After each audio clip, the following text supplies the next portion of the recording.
ብቸኛ የተረፈ የግብጽ ፒራሚድ ብቻ ነው። ስድስቱ ወድመዋል። የተረፈው ፒራሚዱ ነው። የጠበቡ ሳይሆን የተጠበቡ በመሆናቸው ሄኖክ ራሱ ሰራው የሚል ሐሳብ አለ። ትንሽ ለየት ያለ ነው። ባዕድ ፍጡራን ገነቡት። ከዛ ፕላኔት ኤክስ ኦር ኒቢሩ ከምትባለው ፕላኔት የወርቅ ማዕድን ፈልገው መጥተዋል። መገለጽ የሌለበትን የረቀቀ ጥበብ አስተምረዋል ነው።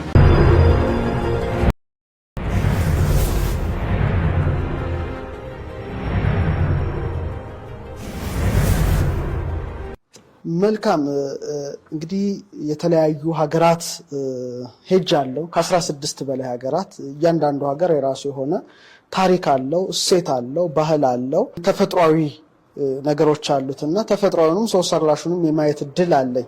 በዚህ አጋጣሚ ከጎበኘኋቸው ጉብኝቶች በጣም የምደሰትበት የጊዛ ፒራሚድ ጉዞዬ ነውና ሁለቴ ነው የሄድኩት። በጣም ደስ የሚል ጉዞ ነበረ። መጀመሪያ ሲሄድ ብዙ ነገሮች ስለ ጊዛ አንብቤ ስለነበረ ታሪክ መዛግብትና በጣም ለማየት ጓጓ ነበረ። ስታየውና በቴሌቪዥን ስታየው አንድ አይደለም። ግዝፈቱ ያስደንቅሃል። ያለው በጣም ብቻ ለአይን በጣም ማራኪ ነው። በሁለተኛውም ዙር ደግሞ ሄጄ እንደገና የተረፈውን የጥናት ክፍል ደግሞ እንደገና ወደ ማሟላቱ ሄጃለሁና በተለይ ግብጽ በመጀመሪያው ቆይታዬ ወደ 1 ወር አካባቢ ስለቆየው ብዙ ነገር የማየት እድል ነበረኝ። ካየኋቸው ደግሞ በጣም የተደሰትኩት የኢጂፕት ፒራሚድ ነውና እንግዲህ ስለ ፒራሚዱ ሰፋ ያለ ነገር ማንሳት እንችላለን። በተለይ የትልቁ ብዙዎቻችን በቴሌቪዥን የምናየው የጊዛ ፒራሚድ ነው። ካይሮ ላይ ነው ያለው። ደግሞ የሚገርመው ዋና ከተማው በአባይ ወንዝ በተለይ በምዕራቡ ዳርቻ ይዞ ነው የተሰራውና 3 ዋና ፒራሚዶች አሉ። በጣም ዝነኛ የሆኑ ፒራሚዶች ናቸው። በጣም ጥንታዊ የሆኑ ፒራሚዶች ናቸው። በተለይ ግን 3ቱ በዋናነት ይጠቀሳሉ። የመጀመሪያው የጊዛ ፒራሚድ የሚባለው ነው፣ ወይም የኩፉ ፒራሚድ የሚል ስያሜ ተሰጥቶታል። እንግዲህ በጊዛ ውስጥ ካሉት ፒራሚዶች መካከል በጣም ትልቁ ነው የጊዛ ፒራሚድ ወይም የኩፉ ፒራሚድ ነው። ሁለተኛው የካፍሬ ፒራሚድ ነው። ካፍሬ እንግዲህ የፈርዖን ኩፉ ልጅ ነው። በሱ እንደተሰራ ነው የሚነገረው። በኋላ በማን ተሰራ እንዴት ተሰራ የሚለውን ብናየው እና ትንሽ ከታላቁ ፒራሚድ ወይም ከኩፉ ፒራሚድ አነስ ያለ ነው። ነገር ግን ከፍታ ቦታ ላይ የተገነባ ስለሆነ ከፍ ብሎ ይታያል። የመንካሬ ፒራሚድ ነው። ይሄ ደግሞ የኩፉ የልጅ ልጅ የሰራው ፒራሚድ ነው። ትንሹ ነው። ኦልሞስት ወደ 65 ሜትር ወደ በጫማ ካየን 213 ጫማ የሚያህል ነው እና እነዚህ 3ቱ ፒራሚዶች ናቸው እንግዲህ የጊዛ ፒራሚድ በመባል የሚታወቁት። ነገር ግን እንዳጠቃላይ እዛ ቦታ ሄደ ስትመለከት ብዙ ነገር እንታያለ። አንደኛ ስፊኒክስን ታያለ። ብዙ አጠራር አለው። ትልቁ የአንበሳ ፊት የሚመስለው የድመት ፊት የሚመስለው ስፊኒክስ አለ። ሌላው ፈርዖኖች የተቀበሩበት ቦታ አለ። ሶስተኛ ረጃጅም የሆኑ መተላለፊያ ኮሪደሮች አሉ፣ መንገዶች አሉ። ይሄ በጣም ወሳኝ ነገር ነው። አራተኛ ደግሞ ንግስታቱ ሰሯቸው የሚባሉ አነስ ያሉ ፒራሚዶች ይገኛሉ። ሌላ የሰራተኛ መንደሮች፣ ያኔ ፒራሚዱን ያንጹ የነበሩ ሰራተኛ መንደሮች፣ የመቃብር ቦታዎች የሚባሉ አሉ። ስለዚህ አሁን ፒራሚድን ስናነሳ እስካሁን ቅድም ከጠቀስካቸው 7 አስደናቂ ነገሮች አሁን ካሉ ሳይሆን ከጥንት ዘመን ማለት ነው ብቸኛ የተረፈ የግብጽ ፒራሚድ ብቻ ነው፣ በብቸኝነት ደረጃ ማለት ነው። ለምሳሌ 7 አስደናቂ ድንቃድንቅ ነገሮች አሉ፣ አስደናቂ ቅርሶች። 6ቱ ወድመዋል። የተረፈው ፒራሚዱ ነው። አንደኛው ያው አሁንም ድረስ የቆመው የጊዛ ፒራሚድ ነው። ሁለተኛው የባቢሎን የአትክልት ስፍራዎች በጣም በጥንት ዘመን ካሉ ድንቃድንቆች አንደኛው ነበረ። ኢራቅ ነው፣ ጠፍቷል። ኦልሬዲ በአፈታሪክነት ቀርቷል።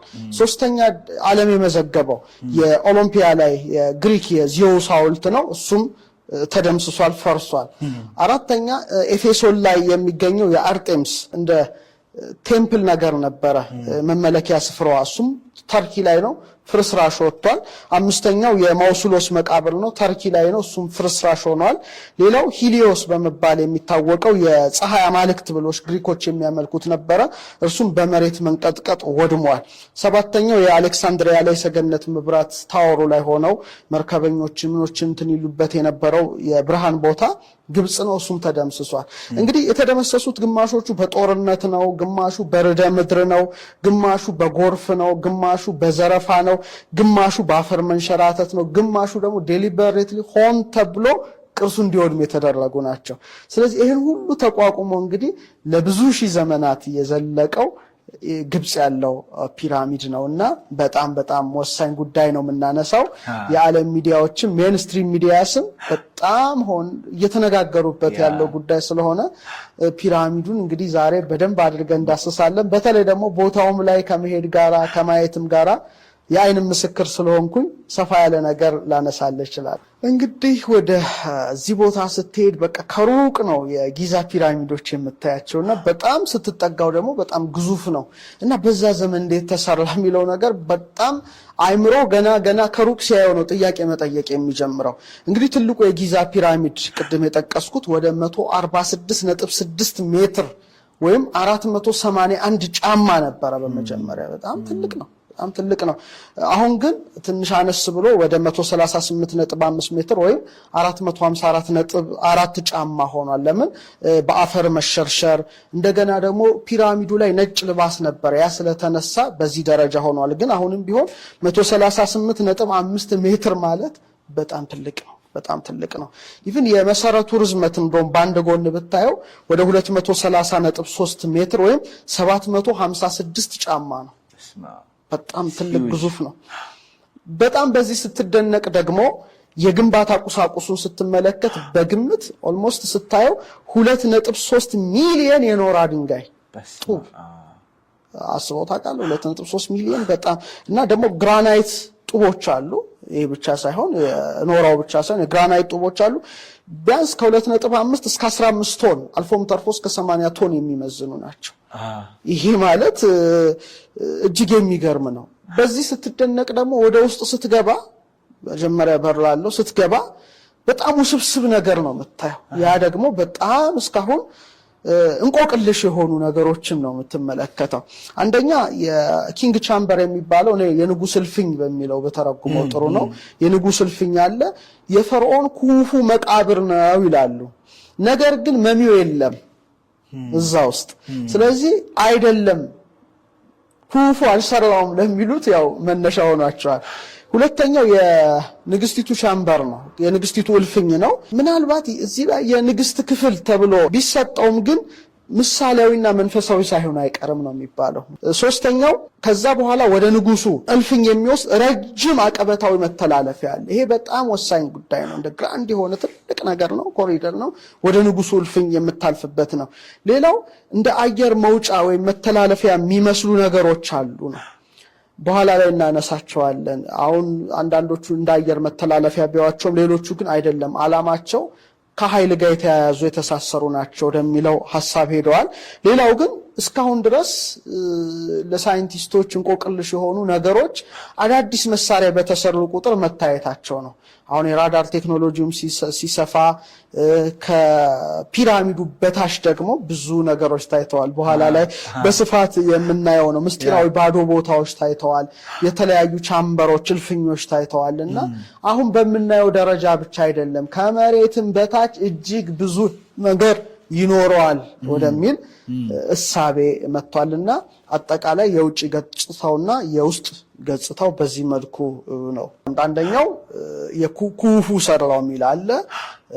አራተኛው ዳይናስቲ ስርወ መንግስት ኩፉ ፈርዖን ኩፉ ነው የሰራው የሚባል አለ። ሁለተኛው ደግሞ ኤሊያኖች ከዚህ ዓለም ውጪ የሆኑ ፍጡራን መጥተው ሰሩት የሚሉ አሉ። ሶስተኛው ሄኖክ ራሱ ሰራው የሚል ሐሳብ አለ። ትንሽ ለህት ያለ ነው እናነሳዋለን። አራተኛው ደግሞ በእነ አትላንቲስ ዘመን ማለት ከጥፋቷ በፊት ከግብጽም በፊት ፒራሚዱ ግብጽ ሳትኖር ነው የኖረው ነው። በጣም የአትላንቲስ ሲቪላይዜሽን ከባድ ነው። በዛን ዘመን የነበሩ ሰሩት ይባላል እና ወደ 4 ወደ 5 ወደ 6 እይታዎች አሉ። እንግዲህ በዝርዝር ብናያቸው ደግሞ የበለጠ ወደ ውስጡ እንዋኛለን። የመጀመሪያዎቹ የሚያነሱት በተለይ ይሄ አርኪኦሎጂስቶቹ አሁን ባለው ሳይንስ ላይ ለምሳሌ ሙቪዎችን ተመልከት። በግብጽ ፒራሚድ አካባቢ የተሰሩ ፊልሞች ስትመለከት የጥንት ዕውቀት ያላቸው ሰዎችና ሳይንቲስቶች ሲጋጩ ነው የምታየው። እነዛ የጥንት ነገር ያነሳሉ ነው ይላሉ፣ ሳይንቲስቶች ደግሞ በፈርዖን የተሰራው ሌላ ዓላማ የለውም ይላሉ በኋላ ላይ የሚሉ ሙቪዎች ነው የምታየው።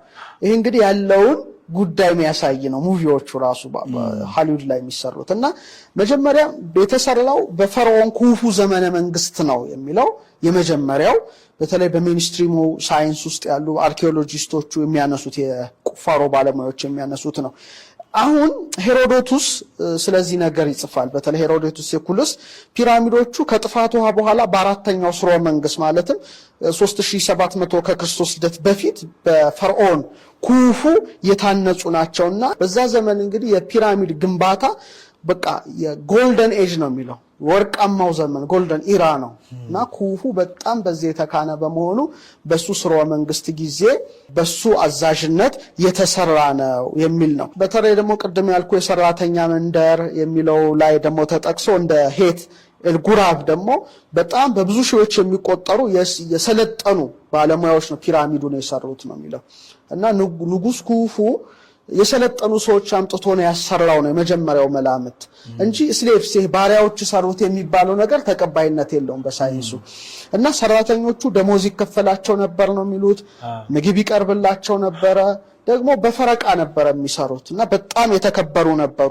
ሲያርፉም በክብር ነበር የሚቀበሩት እንጂ ባሮች ሆነው በግድ የሰሩት አይደለም ወደሚለው ነው የአርኪኦሎጂስቶቹ ውጤት የሚያሳየው። ሌላው እንደ ሄሮዶቱስ ወደ 100,000 ሰራተኞች እንደተሳተፉ ቢናገርም ይሄኛውን የሚደግፉ ግን ከ20,000 እስከ 30,000 ባለሙያዎች ነው የተሳተፉበት ወደሚለው ሐሳብ ነው የሄዱት እና መሐንዲሶች ናቸው ብዙዎቹ ቅርጽ ባለሙያዎች ናቸው። የድንጋይ ዕውቀት የነበራቸው ናቸው። አልፎ ተርፎ የላቀ ሂሳብ የማቴማቲክስ ዕውቀት የነበራቸው ናቸው። አስትሮኖመርስ ናቸው። እንግዲህ ሁሉም ተሳትፈዋል ነው የመጀመሪያው ሐሳብ ነው። ሎጂስቲኩም በጣም በበቂ መልኩ ይቀርብላቸው የነበሩ የሰለጠኑ ወደ 20,000 30,000 ሰዎችን ያነጹት በኩፉ ትዕዛዝ የሚል ነው እና ምን ተጠቅመዋል ነው የሚባለው ሲያንጹ አንደኛ የኖራ ድንጋይ ጡቦች ናቸው ይታያዋል ለዛ እና እያንዳንዳቸው ቢያንስ ከ2.5 እስከ 15 ቶን የሚጠጋ ነው። በአቅራቢያ ማለትም እዛው ጊዛ አካባቢ ያሉ የድንጋይ ማውጫዎች አሉና ከዛ ኖራውን ወደ ማጓጓዝ ፒራሚድ ወደሚገኝበት አድርገዋል ነው የመጀመሪያው መላምት ነው። ደግሞ እንደሚታወቀው ያው ኖራ ለስላሳ ነው አይደል? በጣም ለስላሳ ስለሆነ ለመፈልፈል ቅርጻ ቅርጹን ሰጥቶ ለማውጣት ደግሞ የመዳብ መሮዎችን የእንጨት መዶሻዎችን ተጠቅመዋል። አብዛኛው ጊዜ ፊልም ላይ ይታያል ይሄ ነገር። ሌላው የኖራ ድንጋይ ነው የተጠቀሙት። ይሄ ደግሞ ነጭ ፒራሚዱ ላይ አሁን ሙቪዎች ላይ አይታለ የጥንት ሙቪዎች ላይ ኢጂፕት ፒራሚድ ሲሰራ ከላይ ነጭ ልባስ ነበረው እና ያ ደግሞ የፀሐይ ብርሃንን እንደ መስታወት እንዲያንጸባርቅ ሆኖ የታነጸ ነበረ ከላይ እና በጣም የተወለወለ ነው። ብሩህ ነጭ ጠጠሮች ናቸውና ያ ፒራሚዱ ሙሉ በሙሉ ይሸፍነ የነበረ ነጭ ኖራ ድንጋይ ነውና በአባይ ወንዝ አካባቢ ቱራ ላይ ይፈለፈሉ የነበሩ ናቸው እነዚህ ድንጋዮች። በኋላ በመካከለኛው ዘመን ካይሮ ላይ በነበረው ግንባታ ከፒራሚዱ ላይ ተነስተው ሄደዋል የሚል ሐሳብ ነው። ሌላው ውስጥ ስትገባ ከባድ የሆኑ ግራናይቶች አሉ። ይሄ ደግሞ በጣም የሚገርም ነው እና እነዚህ ግራናይቶች በተለይ ለኢንቴሪየር የሆነው ክፍል ውስጥ በተለይ ይሄ ቻምበሮቹ እልፍኞቹ የንጉሱ እልፍኝ ላይ ንግስቲቱ እልፍኝ ላይ የምታያቸው ነገሮች ናቸው ውስጥ ስትገባ እና 800 ኪሎ ሜትር ወይም 500 ማይልስ በአባይ ወንዝ በጎርፍ ምክንያት ነው በጀልባ እየተጓጓዘ የደረሰው ነው እና እያንዳንዱ ጡብ የግራናይቱ ኦልሞስት ከ25 እስከ 80 ቶን ይመዝናል። በጣም ስብስብ ነገር እኮ ነው ያወራን ያለነውና አሁን ባለ ቴክኖሎጂ ክሬን ራሱ ማንሳት አይቻልም ነው የሚባለው። በጣም የሚገርም እኮ ነው። እሱ ብቻ ሳይሆን አሁን ዓለም የደረሰበት ቴክኖሎጂ ላይ ራሱ ጥርጣሬ የሚያስነሱ ነገሮች ሁሉ አሉ። እናነሳቸዋለን። ሌላው ዶሎራይት በጣም ጠንካራ ድንጋይ አለና ግራናይቱን ለመምታት እንደ መዶሻ ተጠቅመውበታል ነው የሚባለው። ሌላው አራተኛ ባዛልት ነው። ይሄ ደግሞ ያረፉ ፈርዖኖች ለሚቀመጡበት ለወለሉ ለመንገዶቹ ጥቅም የዋለ ሲሆን ይሄ ደግሞ ጠንካራ እሳተ ገሞራ አለት እንደማለት ነው። እሱን ሁሉ ተጠቅመዋል እና ከሩቅ ነው አጓጉዞ ያመጡት በተለይ ባዛልቱን ነው የሚል ይሄ መጀመሪያው ሐሳብ ነው።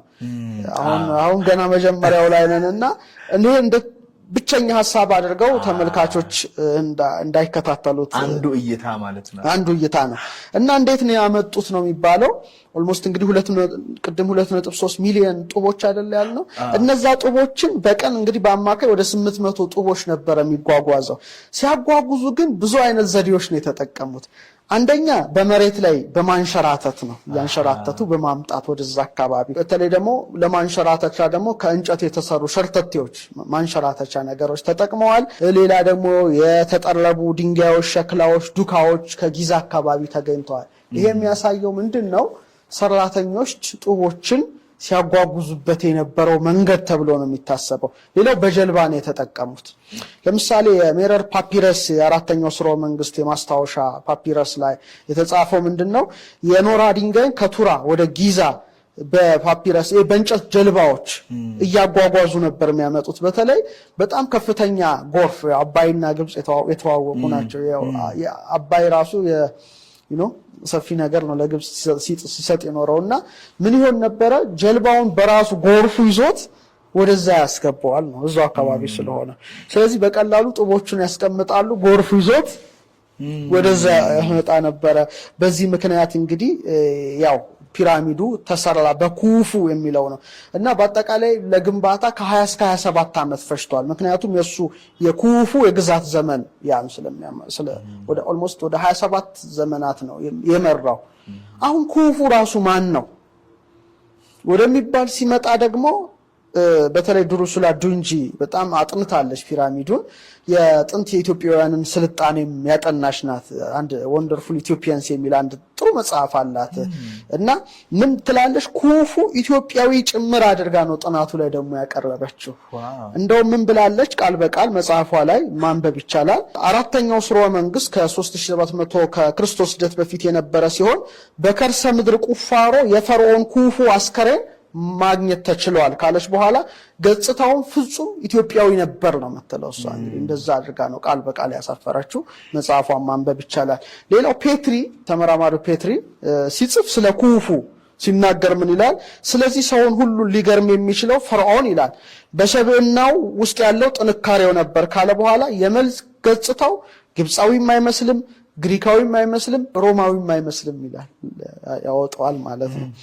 ሜርስ ደግሞ ስለዚህ ጉዳይ የጻፈውን ስናነብ ምን ይላል? የጥንት የጠዋት ሐውልቶች ነው የሚለው። በጣም ቀዳማውያን ሐውልቶች እና ፒራሚዶች የጥንታዊ ግብጽ ጥበባቸው ጫፍ ላይ መድረሱን የሚያሳይ ነው ካለ በኋላ የበርካቶቹ ቀዳሚ ፈርዖኖች ምስል ስንፈትሽ ፍጹም ኢትዮጵያውያን ሆነው እናገኛቸዋለን ይላል።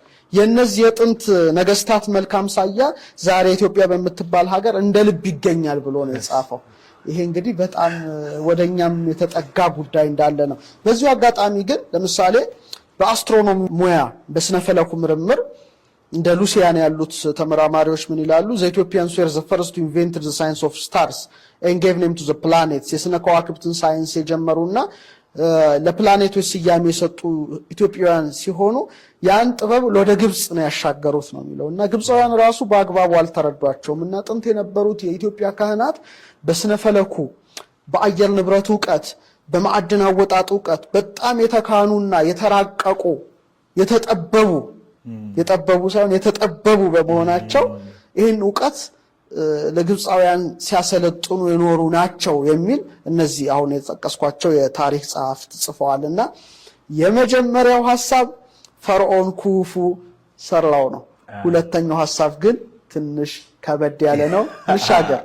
በተለይ እዚህ ሐውልቱ ላይ ያሉትን ነገሮች ስትመለከታቸው ይገርማል። እንደዚህ አይነት እኛ እንደምንጠቀመው አይነት ስሊንግ አውታር የካር አይነት የምንጫወተው ይሄ ፍሉትን ነገር በቃ እነዚህ ሁሉ በተለይ በአለባበስ ደረጃ በፀጉር አበጣጠር ደረጃ አልፎ ተርፎ ደግሞ ይሄ ጀልባ በተለይ ጣና አካባቢ ስትሄድ አይደለ ትንሽ እንደ ጀልባ መሰል በጽምት የሚሰሩ እንደነሱ አይነት ታያለ እና በጣም ብዙ ነገሮች ነው የምትመለከተው እና በጣም ሰፊ ጥናት ይፈልጋል። በአልፎ ፍጡራን ገነቡት የሚለው ሐሳብ እስካሁን ባለው በሜንስትሪም ሳይንስ የተረጋገጠ አይደለም። ነገር ግን ባይረጋገጥም በብዙ ሚሊዮኖች የሚስማሙበት ሐሳብ ነው። ስለዚህ እንደ አጥኚ ሁሉንም የሆነ ጽንፍ አትረግጥም። ልበሰፊ የሆነ ሁሉንም ማየት ይገባል። በጣም ችግር የሚፈጠረው ነገር ብቻ ላይ ራስን ስትሸክል ነውና ይሄ ሐሳብ በተለይ ኤሪን ቮንደኒከን የሚባል ብዙ ጊዜ ዩቲዩብ ላይ ይታያል። በተለይ ብዙ መጽሐፍት ወደ 50 መጽሐፍት ጽፏልና ቻሪትስ ኦፍ ዘ ጋድስ የሚል አለው። አንድ የአማልክት ሰረገላዎች የሚል አንድ መጽሐፍ አሳትሟልና በተለይ በ1968 ያ መጽሐፍ በጣም ከፍተኛ ተጽዕኖ ነው የፈጠረው። በተለይ ይሄን ጉዳይ ለሚያጠኑ ለሚመረምሩ ይልቁኑ ደግሞ በኤሊየን ጉዳይ ላይ ሰፊ ነገር ለሚተነትኑ ከፍተኛ ተጽዕኖ ፈጥሯል መጽሐፉ። በመሰረታዊ ነገሩ ለምንድን ነው ፒራሚዱን ባዕድ ፍጡራን ገነቧቸው የሚለው ሐሳብ የመጣው ሲባል አንደኛው የምህንድስና እንቆቅልሽ ነው። አስበው እስቲ 2.3 ሚሊዮን የኖራ ድንጋዮች ከግራናይት የተሰሩ ጡቦች፣ አንዳንዶቹ የግራናይት ጡቦች እስከ 80 ቶን ከመዘኑ እንዴት ሰዎች ይሄንን ነገር ሊሰሩት ይችላሉ? በዛ ዘመን ባለው ቴክኖሎጂ 2.3 ሚሊዮን በጣም ብዙ። ስለዚህ ይሄ ነገር በፍጹም በሰው ልጅ ሊሰራ አይችልም ያሉ አሉ። ሌላው ደግሞ አቅጣጫዎቹን ስትመለከት ምስራቅ፣ ምዕራብ፣ ሰሜን፣ ደቡብን በደንብ አካቶ በኋላ እናየዋለን። አሁን ባለው ቴክኖሎጂ እንኳን ያስቸግራል። ትክክለኛ ልኬት ላይ ነው እንትን ያሉት ኦልሞስት በ5 ሚኒት ነው እንጂ ሰሜናዊ ጎኑ ኦልሞስት 360 ዲግሪ ነው። ሁሉም ፐርፌክት ነው። ታዲያ እንዴት ሊሆን ይችላል? አሁን ባለው ሞባይል ቴክኖሎጂ እንደውም ተሰራ ቢባል ኦኬ ሊያስኬድ ይችላል። ያኔ በዛ ደረጃ እንዴት ሆነ? ስለዚህ አሁን ካሉት የቅየሳ መሳሪያዎች በጣም አሁን ከሚሰሩት ከብዙ ህንፃዎች አላይመንት የተሻለ ነው። ስለዚህ ኤክስትራቴሬስትሪያልስ ከዚህ ዓለም ውጭ የሆኑት ባዕድ ፍጡራን ሰሩት የሚል ሁለተኛው ሀሳብ ነው። ሌላው ጥንታዊ ጽሁፎችን አስረጃ አድርገው ያቀርባሉ። ለምሳሌ መጽሐፈ ሄኖክ የሚገርመው ለዚህ ሁሉ ጥናት የሚቀርብ ነው እና በጣም ይገርመኛል። በጣም ትልቅና የከበረ መጽሐፍ ነው። በተለይ በሱ መጽሐፍ ላይ የተለያዩ ሀሳቦች ቢኖሩም ከሰማይ የወረዱ እንዳሉ ይጽፋል። መላእክት ናቸው የሚሉ አሉ፣ ደቂቀ ሴት ናቸው የሚሉ አሉ፣ ስጋ እንዲለብሱ የተደረጉ መላእክት ናቸው የሚሉ አሉ። እዛ ውስጥ አንገባም፣ ምክንያቱም ብቻውን የኔፊሊም ጉዳይ ስለሚነሳ። ግን ሁለት መቶ ወርደው ለሰው ልጅ መገለጽ የሌለበትን የረቀቀ ጥበብ አስተምረዋል ነው ከጥፋቱ በፊት። ያ ጥበብ ማለት የከዋክብት እውቀት ነው፣ የመዳብ ይህ አጠቃላይ አሁን ባለው ሞደርን ቴክኖሎጂ ላይ ሁላችን የምንጠቀምበትን አሁን ኦልሬዲ እዛ ውስጥ ነን። ከዋክብቱን ጥናት አለ፣ ሁሉም ነገር አለ አሁን እና ያን ጊዜ ያን ነገር ሰጥተው ነበር ነው የሚሉት። ሄኖክ ነው አብነት አድርገው። ስለዚህ በዛ ጥበብ የተሰሩ ነገሮች ናቸው ወደሚለው እሳቤ ነው የሄዱት። ለምሳሌ በኢጅፕት እንደ ቶት እንደ ኦሳይረስ አማልክት ይሏቸዋል፣ ግን ከላይ የወረዱ አድርገው ነው የሚያዩዋቸው። ስለዚህ ይሄ ነገር ትውፊቱ በሄኖክ ብቻ አይደለም የተጻፈው፣ ዓለም አቀፍ ጉዳይ ነው። ለምሳሌ የጥፋቷ ጉዳይ በሁሉም ዓለም ታሪክ ውስጥ ታገኘዋለህ። ከላይ ደግሞ የወረዱ ነበሩ የሚለው በመላው ዓለም ውስጥ ታገኘዋለህ። ለምሳሌ በሱሜሪያንስ ነው። ሱሜር ታብሌቶች ብዙ ጽሑፎች አሉ፣ ብዙ ነገር ተጽፎባቸዋል። ህንድ ለምሳሌ በህንድም ታገኘዋለህ ታሪክ። ለምሳሌ ቻሪየትስ ኦፍ ፋየር ነው፣ የእሳት የሆኑ ሰረገላዎች፣ መንኮራኩሮች፣ ቪማናስ ምናምን የሚባሉ አሁን ድረስ ይታያሉ። በጽሑፎቻቸው በታሪክ ሰነዶቻቸው ላይ ተጽፈዋል። ስለ እሳት ሰረገላ ይጽፋሉ፣ ከሰማይ ስለወረዱ የተለያዩ ፍጡራን በታሪክ ደረጃ ጽፈዋል። ስለዚህ ይሄ ነገር ዓለም አቀፍ እውነት ነው እና የግብፅን ፒራሚድ ከዛ የወጣ አይደለም።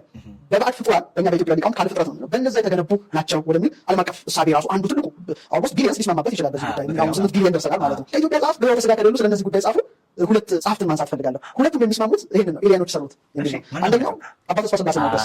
አባ ተስፋ ስላሴ ሞገስ ያው በሕይወተ ሥጋ የሉም፣ በተወሰኑ ቪዲዮቻቸው ዩቲዩብ ላይ ይገኛሉ። በሕይወተ ሥጋ ሳሉ የተወሰነ ቀን ራሳቸው ጠርተው አውርተን ነበረና በዚህም ጉዳይ እንዳውርተን እንደነበር አስታውሳለሁ። እሳቸው ምንድን ነው የሚሉት? ከማርስ የመጡ ናቸው ነው የሚሉት። በእሳቸው ጌታ ነውና ጽፈውታል መጽሐፋቸው ላይ እና ሮሃኒያ የሚባሉ መናፍስት ናቸው ነው የሰሩት ነው የሚሉት። እሳቸው እንደው በጎ መላእክት የሰሯቸው ፒራሚዶች አሉ፣ ክፎችም የሰሯቸው እንደ ኃይል መወጣጫ አድርገው ነው ያዩቸው ማለት ነው። እና እሳቸው በዚህ ዙሪያ ይስማማሉ። በሌላው ፍጡራን ከዚህ ዓለም ውጭ ከስጋና ከደም ካለነው ውጭ የተሰሩ አድርገው ነው የሚያዩት። ሌላው ከታተሙት አሁን በቅርብ ከወጡት መጽሐፍ ደግሞ መጽሐፍ ቡሩክ ዣንሸዋ ቀዳማዊና ሰረገላ ታቦር ኢትዮር የሚል መጽሐፍ የጻፉ መሪራ ሳማን በላይ እሳቸውም ይህን ነገር በስፋት ጽፈውታል እና ሀሳባቸው ከአባ ተስፋ ስላሴ ጋር የሚስማማ ነው። እንደውም እሳቸው ምንድን ነው የሚሉት? አባ ተስፋ ከማርስ ነው የሚሉት፣ እኚህኛው ደግሞ ሜምሮስ ከሚባል ዓለም መጡ ነው የሚሏቸው በስፋት የሚያስቀምጧቸው እና ሮሃኒያ በስም ግን ሁለቱም ምሁራን ተስማምተዋል። እና እነዚህ ሮሃኒያ የተባሉት መናፍስት በሰው ልጆች ላይ ይቀኑ የነበሩ ከመላእክት ወገን የነበሩ ናቸው። በተለይ ለአዳም የተሰጠውን ክብር በማየት እንዲህ በማድረግ እና ደግሞ በእግዚአብሔር አርአያና አምሳል የተፈጠረ በመሆኑ እና ከሰው እንዳነሱ የሚሰማቸው ነበሩ ነው። ይሄ እኔ ሀሳብ የእነሱን ነው ማቀርበው እንዳጥኝ ማቅረብ ተገቢ ስለሆነ እና እግዚአብሔር የሚነሳባቸውን አውቆ በምድራውያን ወይም በሰው ልጆች ላይ እንዲዋሃዱ እንዲገቡ እንደፈቀደላቸው እነሱ ደግሞ ሲመጡ በሰረገላቸው እንደመጡ ነው የጻፉት። ይሄ ትዝ ይል እንደሆነ ዘካርያስ ሲችል የሚባለው ከጻፈው ጋር በጣም ይስማማል። ዘካርያስ ሲችል እንደዚህ አይነት ነገር ነው የጻፈው። ኒቢሩ ከምትባል ፕላኔት ኤክስ ለምሳሌ ስፔስ ኤክስ ይባላል። ፕላኔት ኤክስ የምትባል ኒቢሩ የምትባል ፕላኔት አለ። ስለሱ አንድ ቀን ብቻ እናነሳለን። እኔ ሳለው የባህር ማዶ ጸሐፍት ደግሞ ኒቢሩ የምትባለውን ቃል ይብል ከግዕዝ አውጥተውታል። ይሄ ጥናት አይደለም። በጣም የሚገርመኝ አንድ ስሙ ዘነጋው ሪሰርቸሩ ኢትዮጵያ አይደለም እና ሲያቀርብ ነበረ ማለት በግዕዝ ተቀመጠ ማለት ነው። ወይም እገሌ እዛ ቦታ ነበረ ትላለህ አይደለ? የሆነ ነበረ እዛ ቦታ ነበረ አሁን ነበሩ ቃል ደግሞ ብዙዎች ናቸው የተቀመጡ። በግዕዝ ሲረባ አነ ነበርኩ እኔ ተቀመጥኩኝ ትላለህ። ንሕነ ቃል እኛ ነበርነ ተቀመጥ። አንተ ካልክ ደግሞ አንተ ነበርከ ተቀመጥ። ሴት ከሆነች አንቲ ነበርኪ አንቺ ተቀመጥሽ። ውእቱ ከሆነ ውእቱ ነበረ ተቀመጠ። ውእቶሙ ከሆኑ ደግሞ ብዙ ናቸው ወንዶች ናቸው ነበሩ ተቀመጡ እና የተቀመጡ እነዚህ የተቀመጡበት የነበረው ፕላኔት ነው የሚለው በጣም ይሄ ግዕዝን ቋንቋ ወደዛ ድረስ ይሰቅለዋል ሪሰርቸር እና ከዛ ፕላኔት ኤክስ ኒቢሩ ከምትባለው ፕላኔት የወርቅ ማዕድን ፈልገው መጥተዋል ነው የዘካርያስ ሲችል። ወርቅ ጎልድ ብዙ ነገር ስላለው እዛ ውስጥ አንገባ ነው እና በሰረገላ ወደዚህ ወረዱ ነው የሚሉት እዚህ መጽሐፋቸው ላይ በተለይ ገጽ 233 ገጽ 212 ያው ተመልካቾች ቢያነቡት ጥሩ ነው። እና ሲመጡ ሰዎች ደግሞ ምድር ያሉ ሰዎች እንደ አማልክት አይተዋቸዋል፣ አምልከዋቸዋል።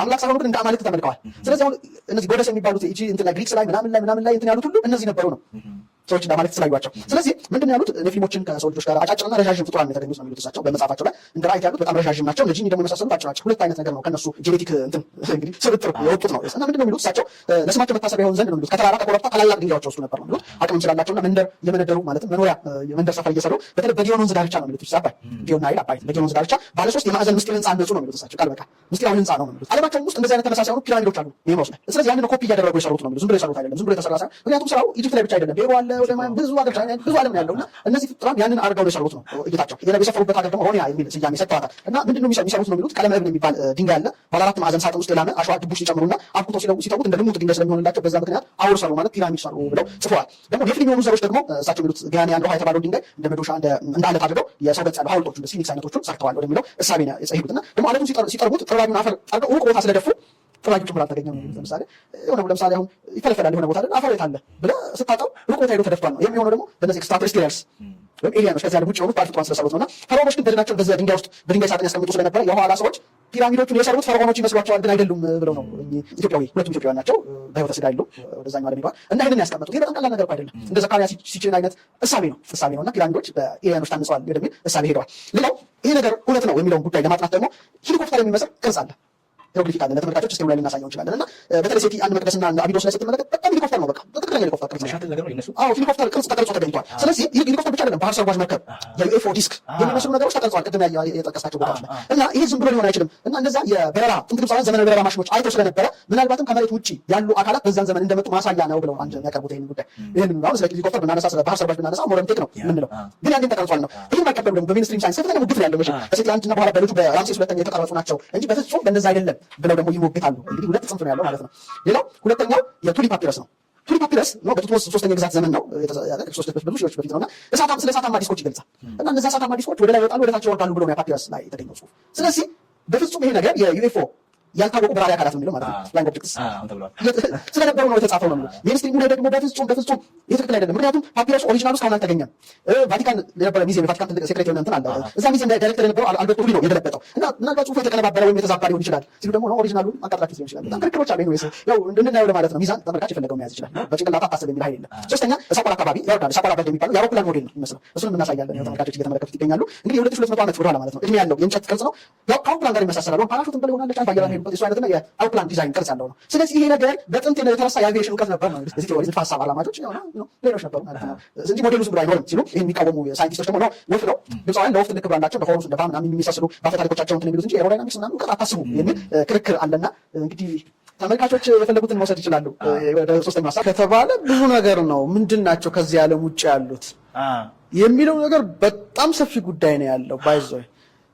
ይሄን ሀሳብ ከተነሳ ከላይ ብቻ አይደለም የሚነሳው እኮ ነገሩ እኮ አሁን ከላይ መጡ ብቻ አይደለም ከታችም አሉ ነው። ይሄ በጣም ሰፊ ሀሳብ ነው። በኢትዮጵያ ብራና መጻሕፍት 14 ኪንግደምስ አሉ የሚል አለ። በጣም ሰፊ ጉዳይ አለ። ጥንታዊ መጽሐፍ ነው እሱ፣ ለብቻው የሚነሳ ነው።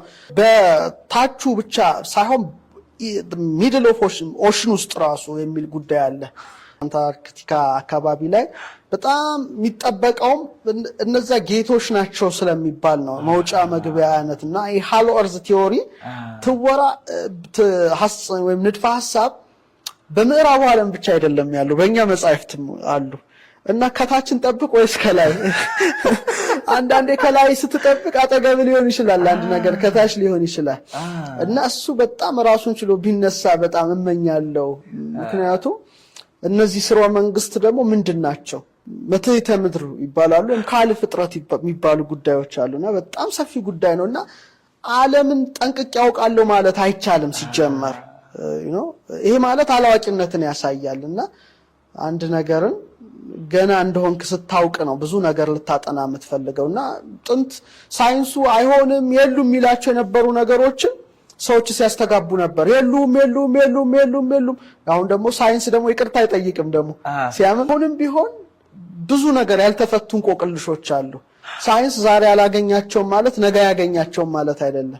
አሁን ነገር ለምሳሌ ድሮ ከዝንጀሮ መጣ ምናምን የሚለው ነገር አሁን ቀርቶ ወር ስታር ደስት ወደሚባል ደግሞ ጽንፍ ንድፈ ሀሳብ ሄድ አይደል እንዴ? ምክንያቱም የአይረን ነገር በጣም ወሳኝ ነው። 26ኛው ኤሌመንት አይረን ከዋክብት ሲፈነዱ መጨረሻው ላይ እንትን የሚሉት ነውና የአይረን እኛም ውስጥ አለና ወር ስታር ደስት የሚል ሀሳብ መጣ። እና ነገሮች ሁሌ እንደሚቀያየሩ ማወቅና መረዳት ያስፈልጋል ለማለት ነው። እንግዲህ ተመልካቾቻችን እስካሁን ሁለቱን አይተናል። ፈርዖን ኩፉ እንደሰራው፣ ሁለተኛ ከዚህ ዓለም ውጪ የሆኑት ፍጡራን ኤሊያን ማለት ካለ ፍጥረት ሰሩት የሚለው፣ ሶስተኛው ግን ግብጽ ሳትመሰረት ግብጽ የምትባለው ነገር ሳትታወቅ በነበረው ከፍተኛ ስልጣኔ ዘመን የተሰራ ነው። ለዚህ ትልቅ ጥናት ዋቢ ማደርጋቸው ምሁራን ለምሳሌ ግራም ሃንኮክ ታቦተ ጽዮንን ፍለጋ የጻፈው በጣም ብዙ ስራ ሰርቷል። እሱ ሰው ግራም ሃንኮክ የዚህ ንድፈ ሐሳብ ዋና አቀንቃኝ ነው፣ አራማጅ ነው። ሌላ ጆን አንቶኒን ዌስት የአትላንቲስ ሲቪላይዜሽን ነው። ከንፋሮ ሐወር ከጥፋቷ በፊት የነበረ እጅግ ከፍተኛ የሆነ ስልጣኔና ስልጡን ህዝብ ነበር ነው የሚሉት። ለምሳሌ ፒራሚዱ በከፍተኛው ስልጣኔ ጊዜ ነው ያለው ማለት ነው። በዚሁ አንፃር ካየ ነው። ለምሳሌ በመጽሐፍ ቅዱስ ታሪክ ከንፍሮሃ በፊት ታሪክ እንዳለ ይጻፋል ከአዳም እስከ ኖህ ትውልድ ድረስ ያለው ማለት ነው እስከ 10ኛው ትውልድ ኖህ ድረስ ከዛ በኋላ ነው 10ኛው ትውልድ ኖህ ያው ጥፋቷ በዘመኑ መጥቶ ያው እሱም በመርከቡ ይሄ ነገር መጽሐፍ ቅዱስ ላይ ብቻ ሳይሆን በሱሜሪያን በመላው ዓለም ትውፊት ውስጥ ያለ ነው እና ከዛ በፊት ለምሳሌ አትላንቲስ የምትባል ሀገር ነበረች ነው የሚባለው እንዳው ለምሳሌ እንደ አሜሪካ እንደምትለው በዛ ዘመን በጣም በድንቅ ነገሮች የተመላች የዲስክ ቅርጽን ይዛ ከውቅያኖስ በላይ የምትገኝ በተራራዋ ከፍታ ከፍ ያለችና እጅግ ስልጡን በጣም በቃ በዛ ዘመን የስልጣኔ ጫፍ ላይ ደረሰች ሀገር ተብላ ትጠራ ነበርና ብዙ ተነግሯል ለምሳሌ ፕሌቶ ስለዚህ ነገር ጽፏል ዶንሌ ጽፏል ኮሊን ዊልሰን ጽፏል ጆርጅ ማክደሊንች አረብ ብዙ ናቸው እነዚህ አትላንቲስ ስለ አትላንቲስ በጣም ፍላጎቱ ስለነበረ ብዙ ስመለከት ነበር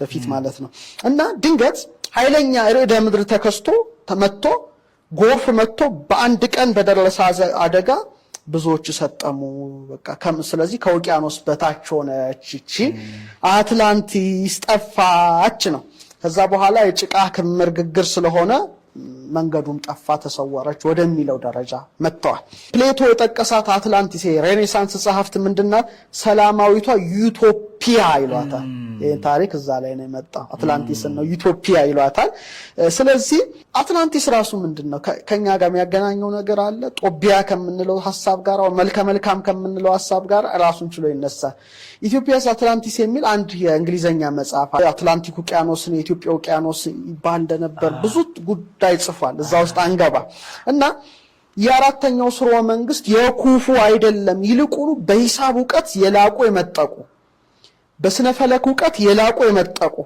የኤነርጂን የኃይልን የፍሪኩዌንሲ የቫይብሬሽንን ምስጢር የተረዱ የድምጽን ኃይል ያወቁ በጣም በከፍተኛ ቴክኖሎጂ አሁን ዓለም ከደረሰበት በላይ የነበረውን ቴክኖሎጂካዊ ዕውቀት የነበራቸው ሰዎች የገነቡት ነው ስለዚህ ሁሉም ሲደመሰስ ከዚህ የወርቃማ ዘመን የተረፈ ቅሪት ፒራሚዱ ብቻ ነው ማለት ይሄ የነሱ እይታ ነው አስትሮኖሚ ያለው ማቴማቲክስ አለው ሂሳብ አለው በተለይ ጂኦሜትሪ አለው ጂኦሜትሪ ማለት ብዙ ጉዳይ ነው እንደምናውቀው ነው ሁለተኛ ከጠፈር ዑደቶች ሳይክልስ ጋራ ደግሞ የተሳሰረ ነገርም አለው እንደገና ደግሞ የድምጽ ነገር አለው ስለዚህ ይሄ ነገር ዝም ብሎ ሊሆን አይችልም ነው ስለዚህ በጥበብ ዕውቀት በጥበብ ስጋው በጥበብ መንፈሳው የላቁ የመጠቁ የተራቀቁ ሰዎች እጅ ያረፈበት ነው ስለዚህ ግብጽ ሳትኖር የነበረ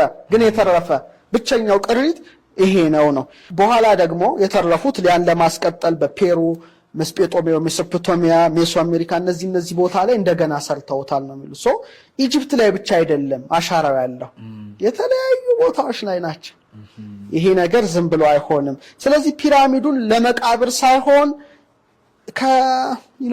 ከአስትሮኖሚው ጋር ለመታወቅ ከማቴማቲክሱ ጋር ለመታወቅ የአጽናፈ ዓለምን ኃይል ለመረዳት ያደረጉት አንድ የጥበብ ጉዞ ነው ወደሚል ሄዱ እና ለምሳሌ የግብጽ ቄሶችን የጥንት የነበሩት ግብጽ ቀሳውስት የጥንት አሁን አይደለም የጥንት በፕሌቶ ዘመን ነው የምናነሳ ፕሪስትስ ሲባሉ ለምሳሌ ኢትዮጵያ ፕሪስትስ ሲባል በብሉይ ኪዳን ዘመን በፊት የነበሩትና እና አሁን ለሶሎን ፕሌቶ ሲዘግብ ምን ይላል እናንተ ግሪኮች እናንተ ህፃናት ናችሁ ያረጁ ጽሁፎች ወይም የቆዩ ጽሁፎች የላችሁም እንደ ትልቅ ጎርፍም ያለ ወግ የላችሁም እኛ ግን እናስታውሳለን ሲሉ ጽፏል ፕሌቶ ምን ማለት ነው ጎርፍ ነበር ማለት ነው በቅዱስ መጽሐፍ ላይ ደግሞ በመጽሐፍ ቅዱስ ላይ እንደሚታወቀው ከፍተኛ የሆነ የጥፋት ውሃ መጥቶ ያው ምድሪቱን እንደሸፈናት ይገልጻል ስለዚህ ከዛ የተረፈ ነው እንጂ በእነ ሄኖክ ዘመን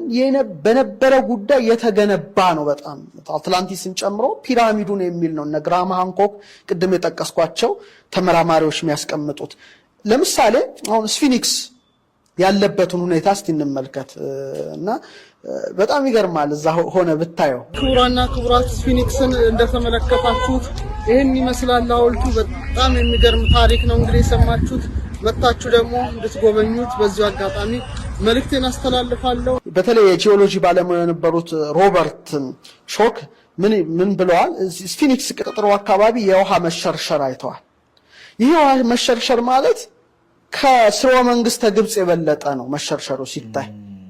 ምንድነው ማለት ነው? ከጎርፍ የተረፈ ነው አፕሊኬሽኑ። ስለዚህ በንድፍ በስነ ፈለክ ጥናት በምልክት ተመሳሳይ ናቸው እነዚህ እዛ ያሉት ፒራሚዶች አብዛኛዎቹ። ስለዚህ የሆነ አካል ሰርቷቸዋል ማለት ነው።